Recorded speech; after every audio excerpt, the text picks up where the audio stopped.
નિલેશભાઈ Pathak director Shri એનું આપણે સ્વાગત કરીએ છીએ, ખૂબ તાળીઓથી વધાવીએ. શ્રી ચેતનભાઈ પાઠક સાયન્સ કોમ્યુનિટી અને એ પણ આ ભવનમાં સાથે જોડાયેલા છે. નૈનાબેન પાઠક છે બાલ ભવનના સંચાલિકા. અમરેલી ખાતે જે બાલ ભવન વિજ્ઞાનનું કેન્દ્ર આવેલું છે કે ઘણી બધી એક્ટિવિટી કરે છે અને આવી શાળાઓમાં દર વર્ષે એમણે વર્કશોપ કરતા હોય છે. આજે આપણી શાળાને એનો લાભ મળેલ છે. જે કળાઓ હોય એ દરેકનું પ્રદર્શન પણ ગોઠવાય છે અને ખૂબ સારું કામ કરે છે. ભારતનું સૌથી પ્રથમ ચિલ્ડ્રન મ્યુઝિયમ પણ આ સંસ્થાને મળ્યું છે. એકદમ ઓછી સંખ્યા વરસાદી વાતાવરણ છતાં પણ ગોઠવેલ છે. પ્રાસંગિક પ્રવચન અને સ્વાગત મહેમાનો માટે હું શાળાના પ્રિન્સિપાલ શ્રી ભટ્ટી સાહેબને જય શ્રી કૃષ્ણ. વિદ્યાર્થી ભાઈઓ બહેનો, વરસાદી માહોલની અંદર પણ સારી સંખ્યા આપણે થઈ છે. ખૂબ જ પાછળ ખર્ચીએ છીએ એટલો સમય જો આપણે આ ભૂતકાળની જે સંસ્કૃતિ છે એને સમજવામાં જો થોડો ઘણો સમય વાપરીએ તો ઘણું બધું આપણને જાણવા મળે છે. સરકાર ઘણા બધા પ્રયત્નો કરે છે આપણને સમજાવવા માટે કે આપણો ઇતિહાસ કેવો છે, ભવ્ય અને ભવ્ય ઇતિહાસ છે. એ મહાનુભાવોનું શાળા પરિવાર વતી ફરીથી હું સ્વાગત કરું છું. એમને આપણે વિનંતી કરીએ કે સાયન્સ અને ટેકનોલોજી ઉપરાંત અંધશ્રદ્ધા વિશે પણ થોડું કહેવાના છે, તો એમને આપણે શાંતિથી સાંભળીએ, આપણે જ્ઞાનનો ભાથું લઈ અને આપણામાં કંઈક સુધારો કરીએ. તો સાહેબોને ફરીવાર આવકારું છું અને આગળનો કાર્યક્રમમાં તો સાહેબને હું સોંપું છું. ધન્યવાદ.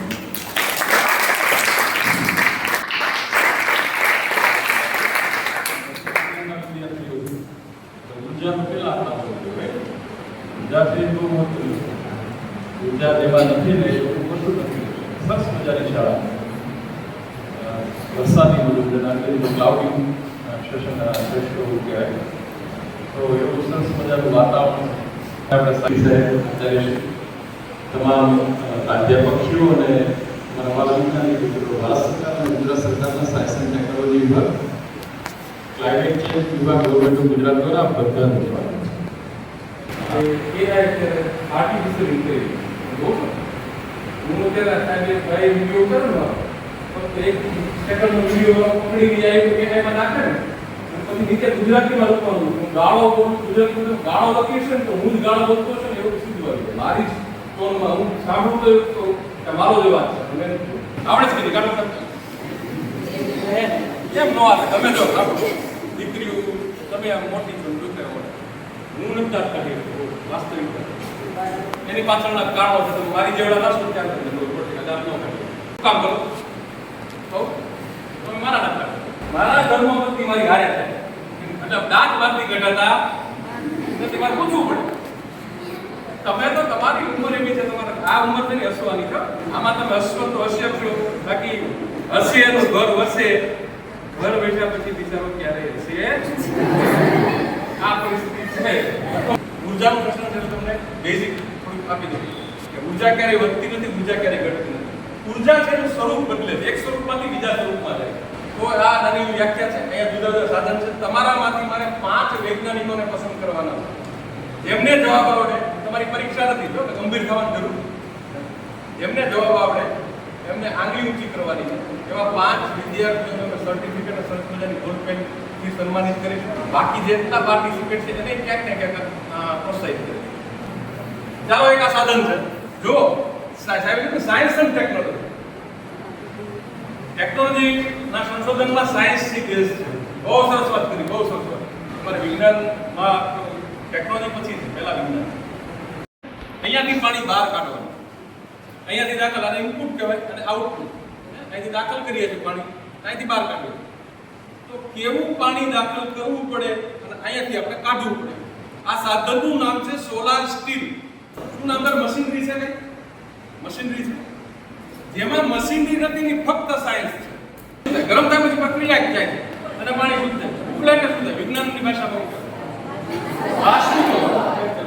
તો આમાં બાષ્પીભવન થાય. એક પ્રક્રિયા થાય છે, દરિયાનું પાણી આમાં દાખલ થાય, પેટીમાં આવે, સૂર્યપ્રકાશ પડે, પાણી ગરમ થાય અને બાષ્પીભવન થાય એટલે વરાળ બને. GSBTM Gujarat state biotechnology mission એ પણ અવકાશ પર ઘણા બધા કામ કરે છે.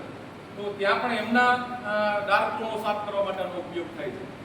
રોકેટની મશીનરીઓ સાફ કરવા માટે આ પાણીનો ઉપયોગ થાય છે. આ સાધનનું નામ છે સોલાર સ્ટીલ. શું નામ છે? એક આ સાધન, આ સૂકવવાનું સાધન છે. અને સૂકવવાને અંગ્રેજીમાં શું કહેવાય? ડ્રાય. Yes, dry. તો સૂર્યપ્રકાશથી સૂકવતું સાધન એટલે સોલાર ડ્રાયર બનાવવામાં આવે છે પાવડર. આમાં સૂકવીને એની એક ચિપ્સ બને છે અને બીજું બને છે પાવડર. એક આ સાધન છે. આમાં સાયન્સ અને ટેકનોલોજી બંને સાથે આની યારે આખો બનાવવાનો છે. જિંદગી બનાવી હતી ઉપર મશીન હોય, ઇસ્ત્રી છે, ઘરઘંટી છે, શેનાથી ચાલે અત્યારે? ઇલેક્ટ્રિક થી ને. મારો પ્રશ્ન એ છે કે આ પ્લેટ છે તો પેનલ કોને કહેવાય? તો પ્લેટના સમૂહને સોલાર પેનલ કહેવાય. એક કરતા વધારે જેમાં પ્લેટો છે ને, સોલાર પેનલ. પ્લેટની આ તો નાની છે, આવડી મોટી બાળકોને પેનલ ન કહેવાય. તો કરીએ કે આપણે જે સાધનો વાપરીએ છીએ એ શેનાથી ચાલે છે? વિદ્યુત, ઇલેક્ટ્રિકથી ચાલે છે. આપણે જોઈએ છીએ વિદ્યુત, સોલાર, સૌર ઉર્જા જોતી નથી. તમે સીધી આ પિન ભરાવો તમારે કોઈ સાધનો ચાલે નહીં. પણ આ જે પટ્ટી છે એ કામ એ કરે, સૌર ઉર્જાને સંગ્રહિત કરી અને તેને વિદ્યુતમાં રૂપાંતર કરે છે. જો અહીંયા અમે આવ્યા છે અમરેલીથી, ક્યાંથી આવ્યા? અને વાહન તમારી નિશાળનું નામે છે, હાઈસ્કૂલનું નામ લીધું છે. એની ઉપર એક લખેલું છે શબ્દ ગુજરાત એનર્જી ડેવલપમેન્ટ એજન્સી. એનું શોર્ટમાં કહેવાય ગેડા. ગેડા એની કામગીરી શું છે? તો કે ગેડાએ અમને કામગીરી સોંપી છે એવી કે તમે શાળાઓમાં જઈને ઉર્જાનો પ્રચાર પ્રસાર કરો. એક દેશ છે, શું છે બોલે? ડેનમાર્ક. ડેનમાર્ક કરીને એક દેશ છે ને, ત્યાં વિશ્વનો સૌથી મોટો વિન્ડ ફાર્મ છે. વિશ્વનો સૌથી મોટો વિન્ડ ફાર્મ ક્યાં? ડેનમાર્ક. આપણે ભારતમાં છે, તમને ખબર છે? ભારતમાં વિન્ડ ફાર્મ, પવન ચક્કીને વિન્ડ કહેવાય. વિન્ડ ફાર્મ ભારતમાં ક્યાં આવ્યો? એટલે તમિલનાડુના કન્યાકુમારી પાસે આવે. તો પવનમાંથી ઉર્જા નિરંતર રહેવાની છે. એવી રીતે દરિયામાંથી તમે ગમે કેટલું પાણી લઈ લો, દરિયો બધી ના પાડવાનો. તો કે હું કામ લીધું, ફૂટી ગયું પાણી, બધી કહેવાનું. એમાંથી પણ અમને ઉર્જા મળે છે. આપણે પ્રાપ્ત કરવી જોઈએ. કઈ ઉર્જા પ્રાપ્ત કરવાની છે? બધા એક જ ઉર્જા આપણે મેળવીએ. કઈ ઉર્જા? વિદ્યુત. કઈ ઉર્જા?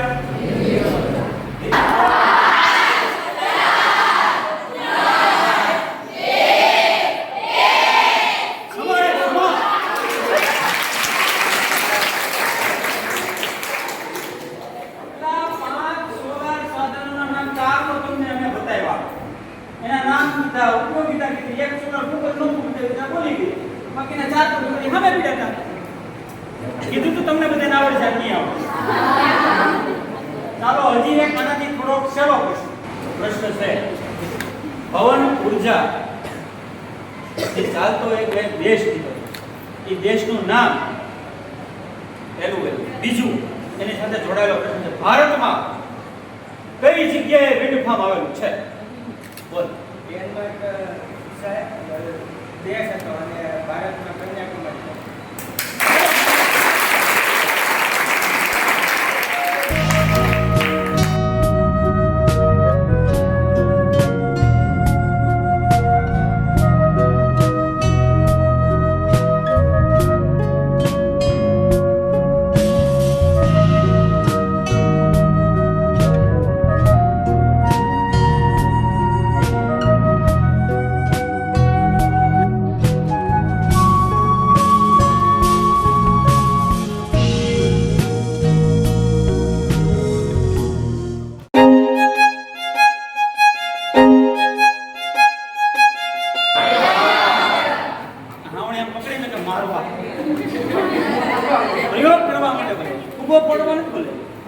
તમારે જાતે ઘરે જઈને કરવાનો, ક્યારે નહીં કરતા. અમુક દુર્ઘટના થવાને કારણે આ સિલેબસમાંથી કાઢી નાખ્યા છે. અને બતાવીએ એટલા માટે કે બહુ મહત્વનો વાયુ છે. એટલે ઝિંક ધાતુ છે. કેવી ધાતુ છે? ચાંદી કરતા પણ આનો ભાવ મોંઘો છે. આ ઝિંક ધાતુ છે. આ ધાતુ નાખવાથી એકદમ ચોખ્ખો હાઇડ્રોજન ઉત્પન્ન થાય.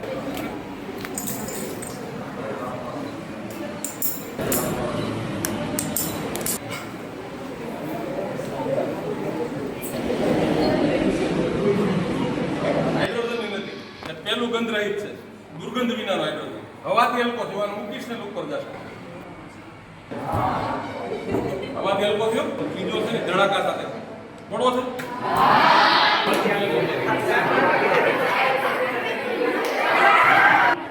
One, two, three.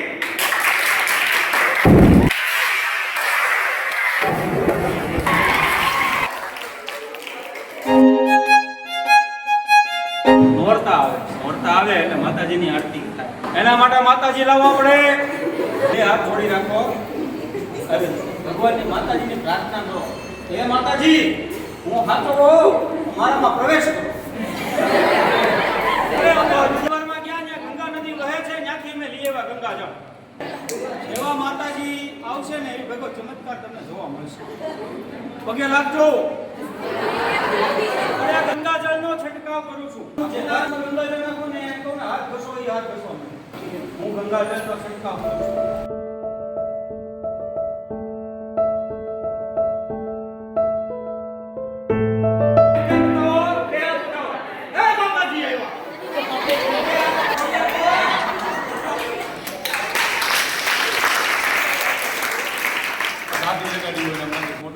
ખોટા સંતોને હું માનું છું, પણ જેમની પાત્રતા છે એવા સંતો. પણ અત્યારે શું છે, એવા સાચા સંતોની પાછળ બીજા બધા આ વ્યવસાય અપનાવ્યો છે પૈસા રળવાનો. આંખો બંધ કરે, હાથમાં તમને કેવું ગંગાજળની અંજલિ છે, પણ અંજલિનો આમાં આપણે જે લિક્વિડ નાખ્યું છે ને, ગ્લિસરીન નામ છે. શું નામ છે? મારા હાથ સડક છે બરોબર, પછી જે ઘટના થાય ને તમારે જોવાનું નથી, પણ જોવું છે ને.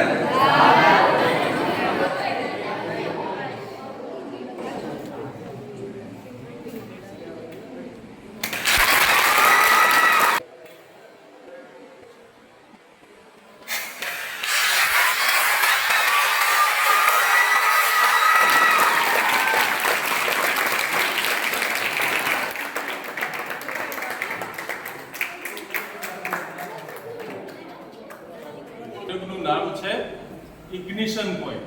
ગુજરાતીમાં એને જ્વલન બિંદુ. પાણી તમારા હાથને લાગે એટલે 1 સેકન્ડ એની મળે, એટલે 3.25 સેકન્ડ સુધી જ્યાં સુધી હું મારા હાથમાં ફળકતો ઉભારો રાખું ત્યાં સુધી મને કાંઈ થાય નહીં. પણ જો 3.25 સેકન્ડથી વધારે થાય તો મારો સૌથી પહેલી રૂવાટી બળે. તો આ ઇગ્નિશન આચાર્યશ્રી, તમામ પ્રાધ્યાપકશ્રીઓ અને મારા બાળ વિજ્ઞાની મિત્રોનો ઋણ સ્વીકાર કરું છું. ફરી ત્યાંથી વિશેષ કાર્યક્રમો સાથે પાછી અમારી ટીમ તમારી વચ્ચે આવશે. ત્યાં સુધી મદદ આપો. Thank you. આજના ઉર્જા સંરક્ષણ અને વિજ્ઞાન જાગૃતિ કાર્યક્રમ સરળ ભાષામાં આપણને સમજાવનાર એવા નિલેશભાઈ, ચેતનભાઈ તેમજ નૈનાબેન પાઠક એનો શાળા પરિવાર વતી ખૂબ આભાર વ્યક્ત કરું. અને એ પણ અપેક્ષા રાખું છું કે અમારા બાળકોને આ રીતે અંધશ્રદ્ધામાંથી દૂર કરી અને વિજ્ઞાન તરફ આગળ વધે એવા કાર્યક્રમો અમને આપતા રહે તેવી અભ્યર્થના આશા સાથે વિરમું છું. પરિવાર ખૂબ ખૂબ આભાર.